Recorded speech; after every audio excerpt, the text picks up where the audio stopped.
বাঙালিতে জন্মদিনে কেক আর পায়েস যদি না থাকে তাহলে জন্মদিনটা কেমন অসম্পূর্ণই রয়ে যায়। তো সেই জন্য বিকেলবেলা আমরা চলে গিয়েছিলাম কেকের দোকানে, যেহেতু আমার কেকের অর্ডার দেওয়া ছিল 3 পাউন্ডের একটা। তো সেই জন্য সেই কেকের ওপর আমি দেখুন নামটা লিখিয়ে নিচ্ছি ভাইয়ের। তারপরে আমরা যাব কেক কাটিং করতে।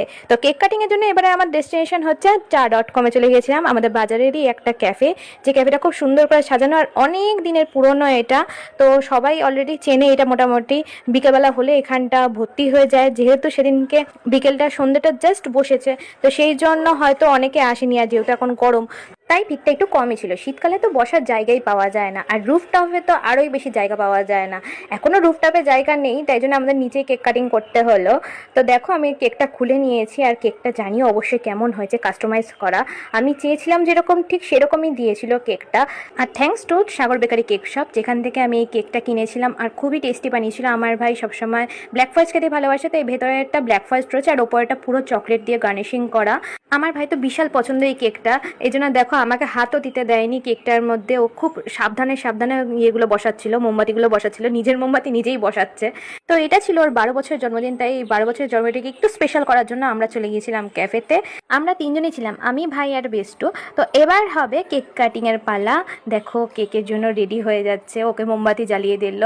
আমার ভাই তো খুবই মজা হচ্ছে, ও তখন থেকে আমাকে শুধু বলে যাচ্ছে দিদি কখন কেকটা কাটবো আর কখন আমি কেকের এক পিস খাবো। মানে একটা টুকরো ওর যেন সহ্য হচ্ছে না, ও খাওয়ার জন্য পুরো ব্যস্ত হয়ে গেছে।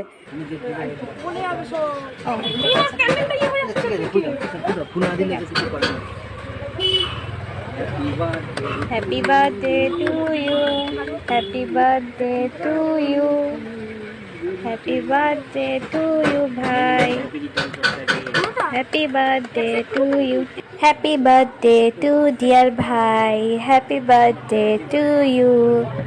তো এবার কেক কাটিংয়ের পালা শেষ হয়ে গেছে। এবার ও কেক খাইয়ে দিল। ফার্স্টে আমার বেস্টুকে খাইয়ে দিল, মানে আমার বেস্ট ফ্রেন্ডকে।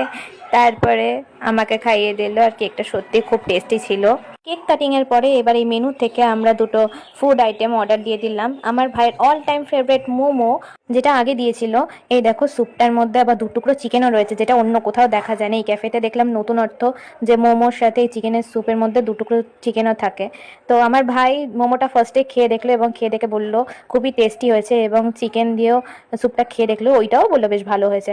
এরপরে আমাদের নেক্সট আইটেম চলে এসেছিলো chilli chicken, dry chilli chicken. তো ড্রাই চিলি চিকেনটা ও এখন টেস্ট করবে, যেহেতু আজকে ওরই দিন, তাই জন্য ওকে দিয়ে আগে সব ডিশগুলো টেস্ট করিয়ে নিলাম। টেস্ট করে বললো বেশ ভালোই হয়েছে খেতে। তারপরে আমরা বাড়ি চলে আসলাম। বাড়িতে এই কেকটা যখন নিয়ে এসেছি তখন দেখো কেকের অবস্থা এই ছিল। তো যাই হোক, মনে একরাশ দুঃখ নিয়ে শেষে একটা স্প্রাইট ভেঙে 1 গ্লাস স্প্রাইট খেয়ে আমার আজকে ব্লগটা এখানেই শেষ করছি। দেখা হবে নেক্সট ভিডিও।